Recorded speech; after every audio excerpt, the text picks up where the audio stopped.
Damon, thank you for joining me. Pleasure, John. I'm intrigued to see what you're going to ask me. I've been a fan of you all my life. You know, I'm 47, so I watched you racing, followed your career. And of course, you've been on Sky Sports F1 until literally, end of last year. So Right. I'm genuinely interested in this conversation. But tell me in your own words, who is Damon Hill? There's Damon Hill, who a perception you have and a perception that maybe people out there have.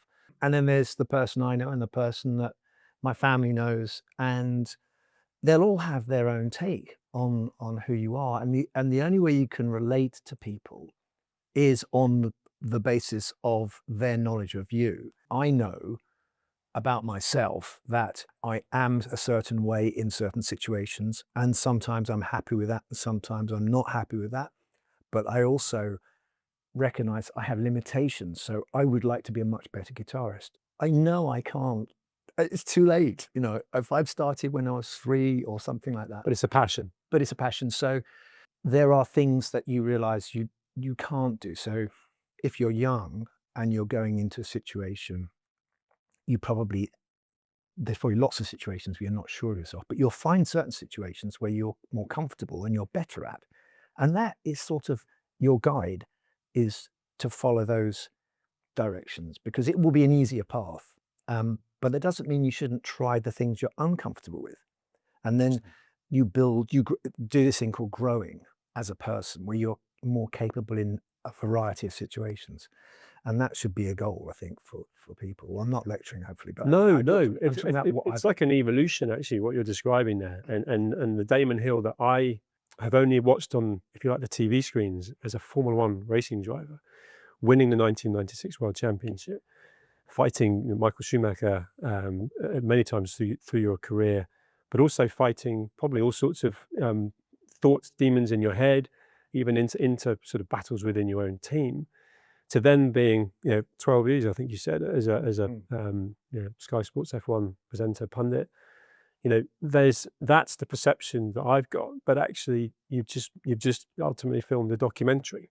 And so that's going to give so much more of an insight into Damon and the journey you went on, the life that you've led, but then ultimately sort of becoming, to this conversation, what's coming next. And that's the bit I'm really interested in. What made you make the documentary? Why was it the right timing? Why did you choose the production company you used with Simon and Vic? So Simon Lazenby is the lead presenter on Sky, along with Natalie Pinkham, who they basically the people who link the guests like me to the audience, and also get us through the ads and stuff like that. So I worked with Simon, got to know. So I had no experience of media and television and all this stuff before I went to Sky. I mean, apart from being the subject of an interview, which I never felt you particularly liked as well. It's quite an interesting transition to then join them, if you like. I found it irritating would be the wrong way to put it, but I just felt like I don't like being put in the position where I'm being inquisition, where I'm being the subject of an inquisition. And then you join them and you're doing it. Yeah, but that's why I also wasn't comfortable about being the inquisitor as well. So I prefer this kind of free-flowing conversation where you've got a chance to explain what you really mean, rather than the short, punchy thing. But anyway, getting back to Simon. So I worked with Simon, and he was looking at ways to expand his experience of sport. And so he went and produced some documentaries on other sporting people, and put together, so became a producer. And one of the early plans was to do one on myself. And then it kind of took ages to get going and put the pieces together. But we finally got there. And I must say, anybody who sits down and watches a documentary, and even if it's an hour and a half long, you have no idea the amount of work that goes into putting that together. Archives of unbelievable different ways you could do it as well. Like, it's a really interesting perspective. It's through literally through your eyes, right? There's no other contributors. It's a very well. I want to make it clear. I did not direct this. It never got any instruction. I totally trusted Simon. Trust is the word. Yeah. Right? But I guess you built that relationship up through years of working and being very closely together, lots of traveling together, lots of time together. Yeah. So there's an element of knowing someone and knowing that I think that Simon wanted to give it the best shot. But he also then had to trust, because he handed over to Alex Holmes, who was the director of the film, who had his own vision. So I think letting go of control, something to do with you, is extremely scary. And a lot of people want to spend a lot of their time, if they're famous, controlling every aspect of their personality. I'm actually interested to know, I'm more interested to know what other people would make of me, given that they've got free reign to go through my home videos, archive stuff of me in the sport. And so what conclusion would they come to? And that's what I think we've got with this film documentary, is that it's an aspect of me. Is it completely me? No, it doesn't show me ranting on the golf course when I've done some stupid shot. It doesn't show me frustrated and, you know, annoyed about everything to do with the world at the moment. It doesn't show that, but it's definitely got a ring of truth to it. You know, it's got the kernel of me in that. And what I was doing during my career, I wasn't just trying to win a race. I was trying to, like everybody, build a home, create security for the family, all those other things that hopefully other people will relate to. Yeah, whilst being, you know, away from your family on weeks at a time, and a high intensity for focus and, I guess, competition, if you like. So that takes all your focus. There's nothing else you can think about when you're behind the wheel of an F1 car, you know, other than just literally, you know, what's in front of you. And then The good drivers are able to think well, of other things. coming from a world champion. And I think that's a key thing there. It's like how important and how much of a motivation was it for you when you came into Formula One, with your father being a previous world champion, the history that goes with that, the pressure, and the fact that your father tragically was killed early, you know, in his life, and in terms of your years, to then want to kind of almost have that Hill legacy. I want to win the world championship. How much did that drive you? Well, I think that's partly an inquiry in the film, is to what is the motivation, what would make you want to push yourself through these trials and challenges.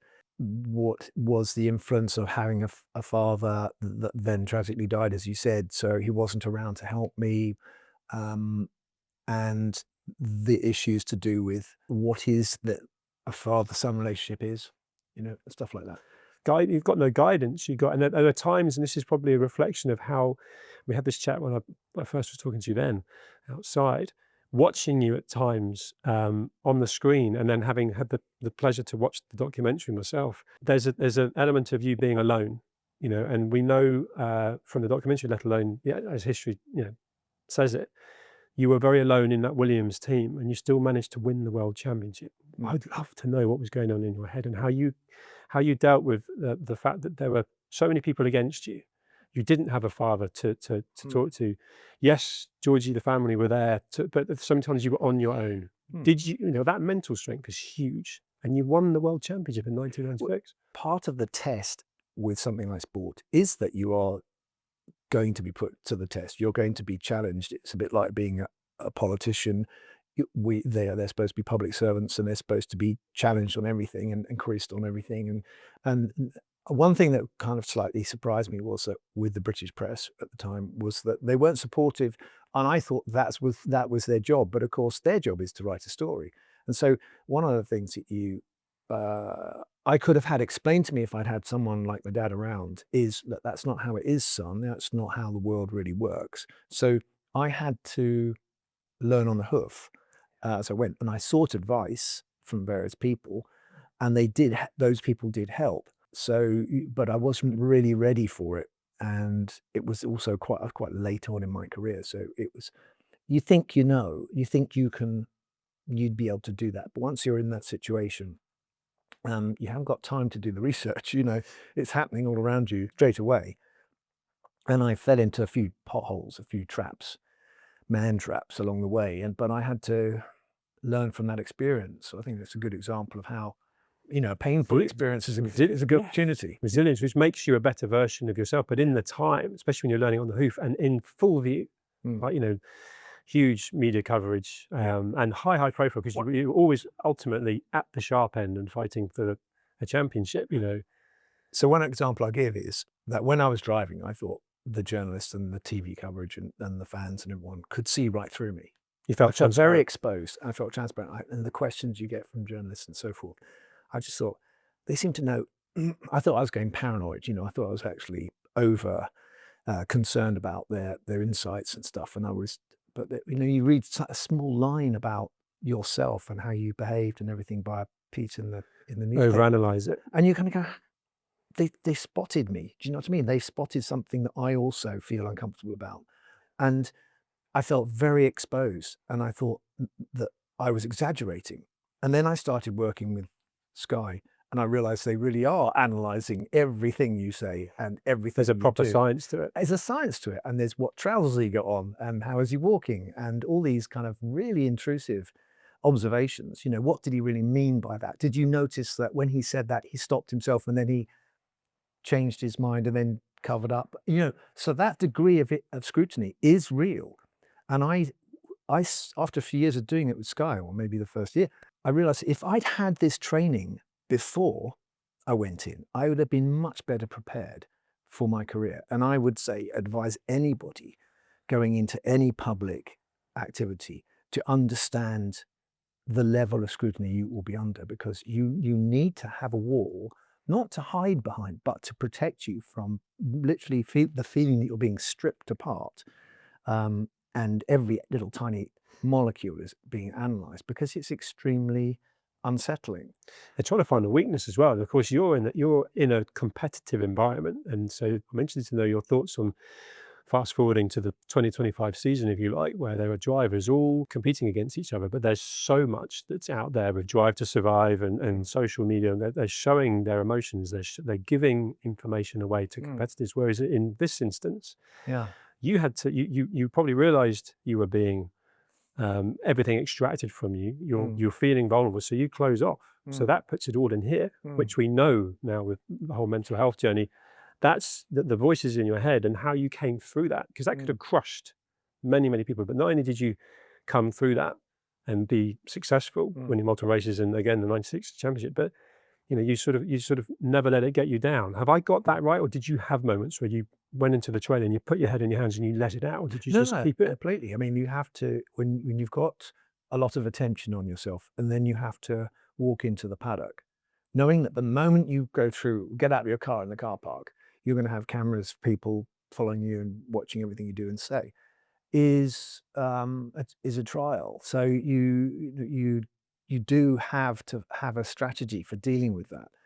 And in those days, we didn't have social media. Now there's pros and cons of social media. One of the pros is nowadays, if you have a point you want to make, you can put it out there in social media. You can control that narrative a little bit. You have a way of responding. So in those days, I didn't have, unless I wanted to do the only way would be to do an interview with a journalist, a written, piece. That was literally the only vehicle, wasn't it? That was the only vehicle. And then it was mediated by the editor and the journalist. And so you're constantly frustrated because you're going, they've not got what I really meant across. So now you've got that little bit of a string to your bow as a personality. So Lewis, for example, will manage his communications and can do so on his own. So they're adept now.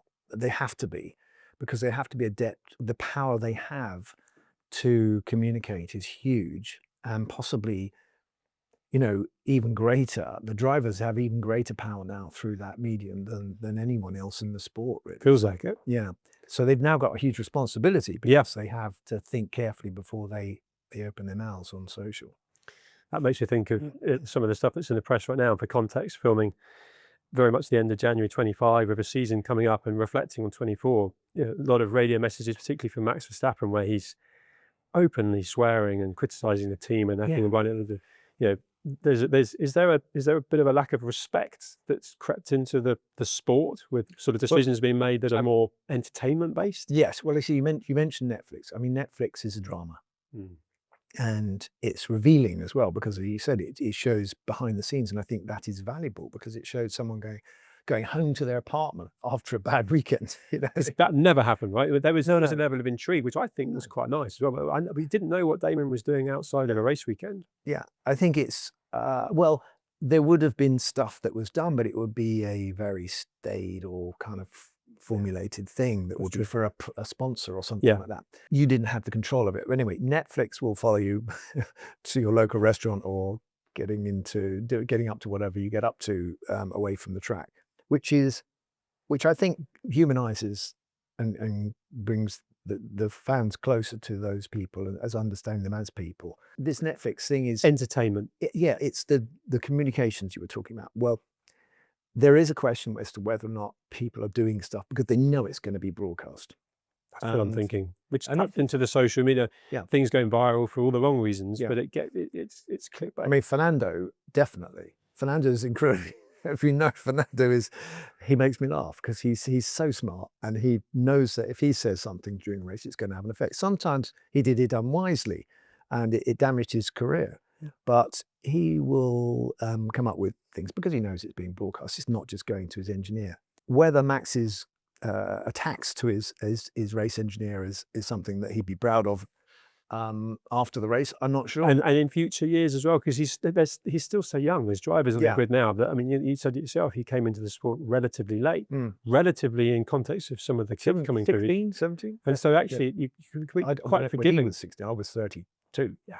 Double, literally. It's like, you know, and so there is an element, and because without going off track, you know, the people that are giving him the advice, namely his father as well, equally aggressive, equally kind of, you know, so actually it's like, oh.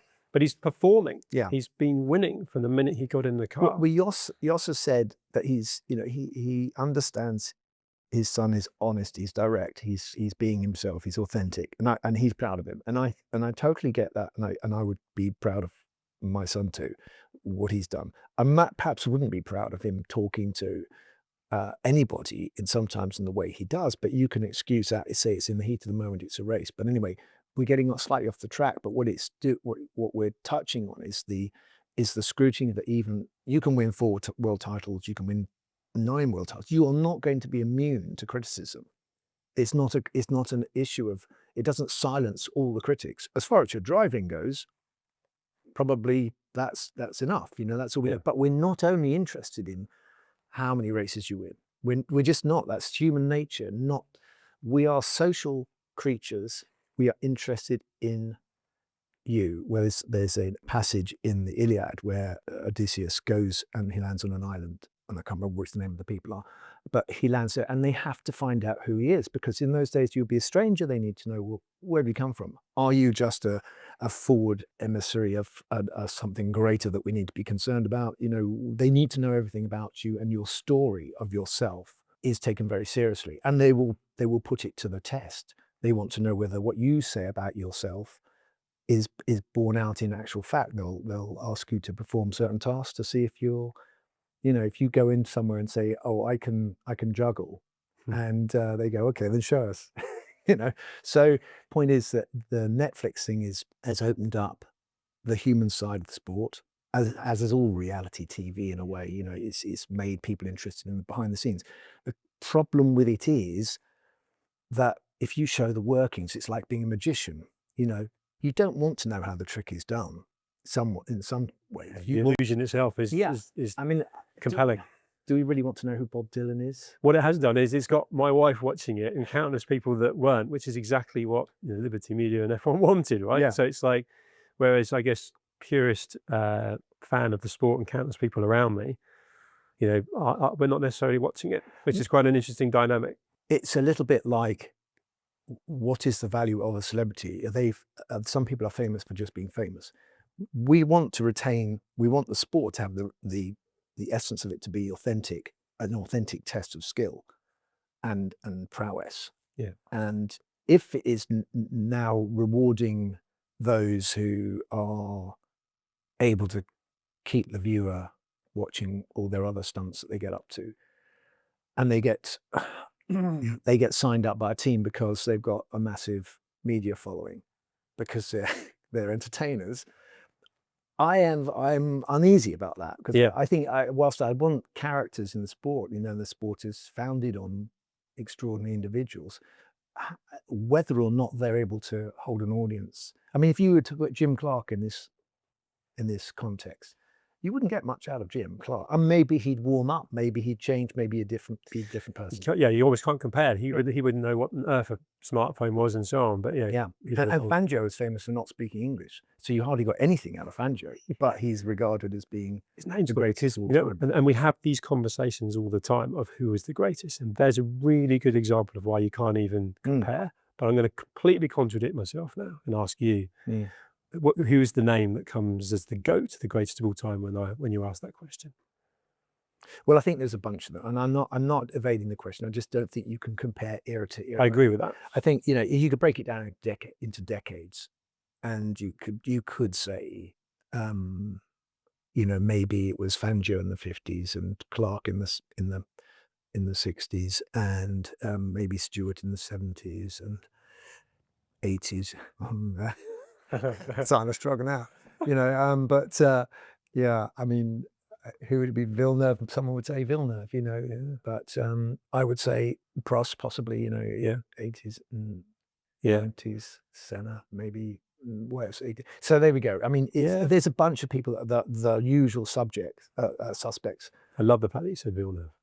Right. I love it. I was brought up around stories of him being sideways, and when he trashed his car and insisted on driving it back to the pits, and then kind of when that added up the crew, like, come on, and they're like, literally hasn't got any wheels left. If you come back a little bit slower, bang out. Yeah.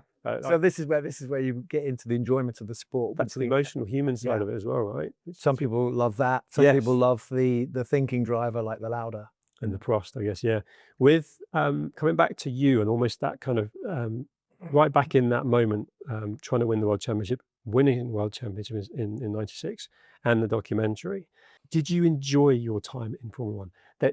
You would have been so ambitious and driven to get there. All the decisions and all the things that happened for you to get there, and then it's almost like, did you actually then come out of it only to then kind of almost realise what you achieved, because it's so intense. There must have been so much pressure on you, and you came in so quickly. Did you actually have a moment where you went, "I'm enjoying this," and just take that moment? Loads of them. Good. Loads of them. I mean, I would say most fulfilling and enriched time of my life was probably in Formula One. Very difficult to compare a life outside or find a life that is comparable. The getting there was always, I was blinkers on, and my friends will confirm that. I was going to Formula One. I was going to get there somehow, and so when I stopped, it was I liken it to being, those people that you see at the circus who are fired out of a cannon. You're shooting down a barrel, and then suddenly you're flying through the air, and you're going, "Whoa, where am I going now?" What was that like then? Because that's a whole identity thing, and you reached the pinnacle as well. So not only did you have ambitions and aspirations to get into Formula One, but you'd have always had eyes on the championship. And you achieved it, and then when you ultimately retired, identity crisis. I know that was a really tough time for you mentally. What got you through that? Well, partly I brought it on myself consciously, because I saw people going out of Formula One and straight into some other massive project that kind of tied them up and kept them involved. And I just thought, it's been such an intense few decades that I really want I want to know what happens to you when you don't have anything to do, when you don't have a deck full of stuff you've got to take care of. And I had money in the bank. I could, the kids were grown up, well, were growing up, they were quite young. So I could spend time at home, do random stuff. And for me, it was a very valuable window of nothing happening, where I could explore. Complete opposite to previous as well, right? Yeah, extreme way. But that's it. That comes back to this question of identity, who you are. Imagine you would say to someone, "Okay, I'm going to give you £1 billion, right? You can do whatever you like. You do not need to do anything." Yeah. So you have to spend it, but you can do whatever you like. If you're given every opportunity, it's more difficult in some ways than having no opportunity. I mean, Napoleon, I think it's a Napoleon quote, which is to have a choice is a luxury. So it creates its own problems. And right? People agonize over which route to take when they can, where shall I go on holiday? What job shall I go for? And that's a real challenge, because actually you shouldn't be looking at what's out there. You should be trying to find out what's inside that's telling you what gives you fulfillment. And then it raises a whole load of other questions, which could be to do with, well, maybe it's not what you want. Maybe it's what other people want. And if you can Very do something for unselfish them, way of looking at it. yeah, that's a reflection, leads to directions that may have not been obvious to you before. No, and in the moment, fight or flight, probably back to Formula One and so on, and the mindset and just and the dedication and to achieve a goal. When you've ultimately come out of that, and then fast forwarding right to now, what do you do to kind of prioritize your mental and physical health? When you were training physically as a Formula One driver, you have a goal to be as fit as you can to beat your rivals, but you still look fit. You look content in your eyes. So I'd love to know what you're actually doing to look after yourself and what that kind of purpose is now. I think it helps having a discipline. I think it helps having something which means that I need to put on the back burner whatever it is. So Prioritize. you're in effect not in denial, but you're in effect not dealing with those issues, because you're creating a thing that overrides all the other considerations. So let's say you have a problem in a relationship. That can't interrupt my direction. Sorry, but that is now that's not a problem, because I've got to get to a racetrack and win a Grand Prix. So you're not working on things that perhaps need more attention, because you can defer everything. And so then, of course, you take away the imperative, which is an event, something you've agreed to do. You've got a contract. I will turn up.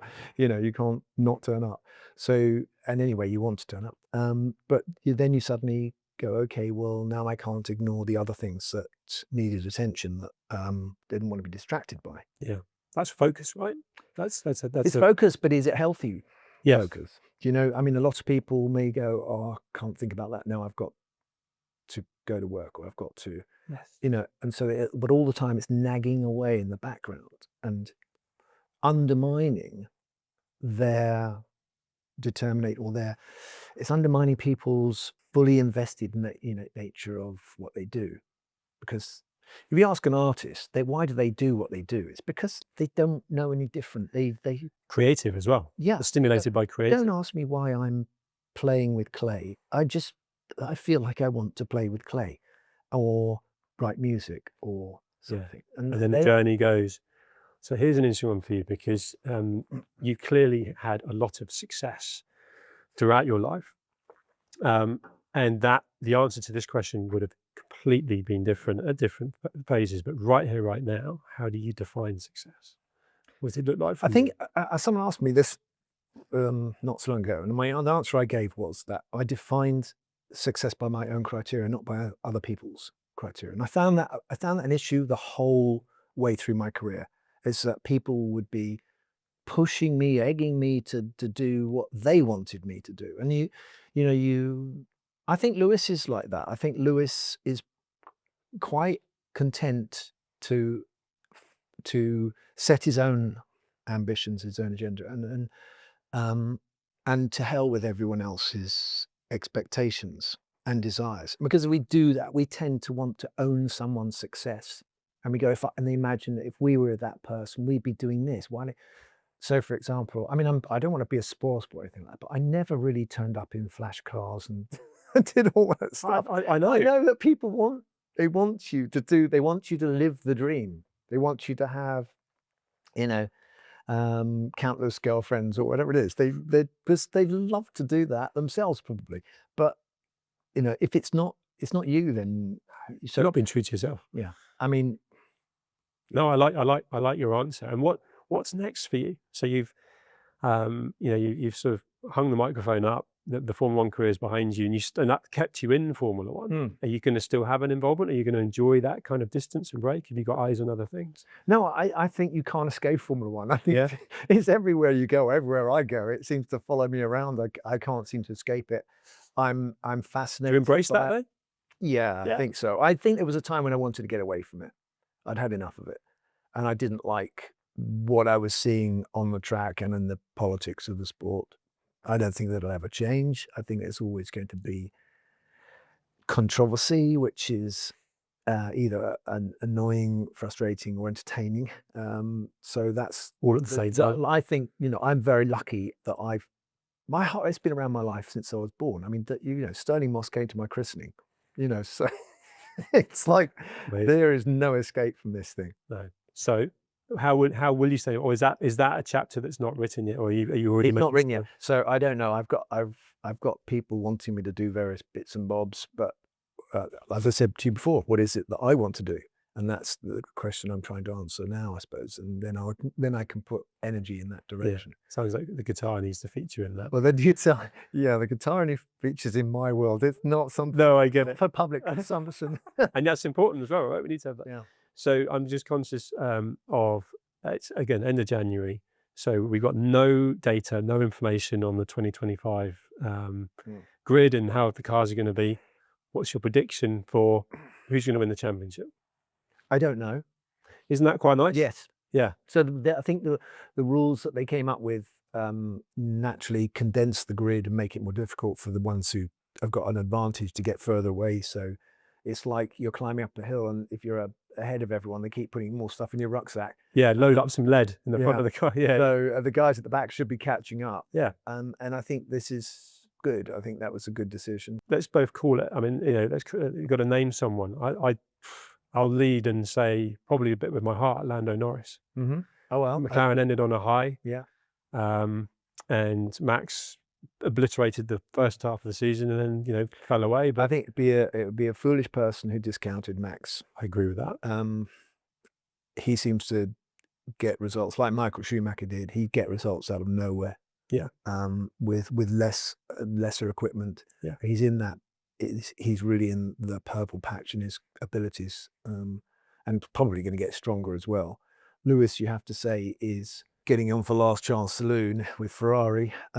It's not impossible, and I certainly would be delighted if he got his 8th title, the one that he should have got. There's a bit of justice, kind of. I think a lot of people are in that camp. I am. It's like it's deserved, and would love to see it happen. And I'm hopeful for him as well. But we've got no information. We'll find out next few months, right? I think it's no good hankering after Abu Dhabi. It's not going to come back. It's too difficult to unravel that sort of thing. So we are where we are. Can I ask you a personal question on that? Actually, you were in the pit lane during that, and there was a real injustice. There was a real kind of feeling of, you know, and if you understand the sport, you know, Max comes out on fresh tyres and Lewis doesn't, and there's 2 laps left, and they blatantly sped the whole process up to have that, and it's set up where Lewis just, you know, if it kept Max behind, it would have been a miracle. Was there Adelaide 94 where an injustice that was in plain sight, where Michael Schumacher ultimately drove into you and damaged your car and you couldn't finish when you would have won the championship? Was there a bit of emotion that came out through watching it, or did you manage to control that? Did I manage to control my emotion? Yeah, because you're watching someone else go through something, and you've got to be impartial, your opponent, but there's an element of, this guy's being robbed. And I might be being controversial saying this, but that's how I felt in 94 watching you, and you're now in the pit lane at the heart of it, getting all the data and information going, this doesn't look fair. You know, we have sports, they have to make decisions. Sometimes a call goes the wrong way and the umpire's got it wrong. But it's happened. I mean, you know, hand of God, you know, blowing the whistle when they too late, when they then gets a goal. You know, do we want to lose the 1966 world champion or something like that? World Cup. I think that it's human. Sport is human, and I think refs are human. And I think there's always a reason why something happened the way it did, and you need to learn from that and try to ensure it doesn't happen again.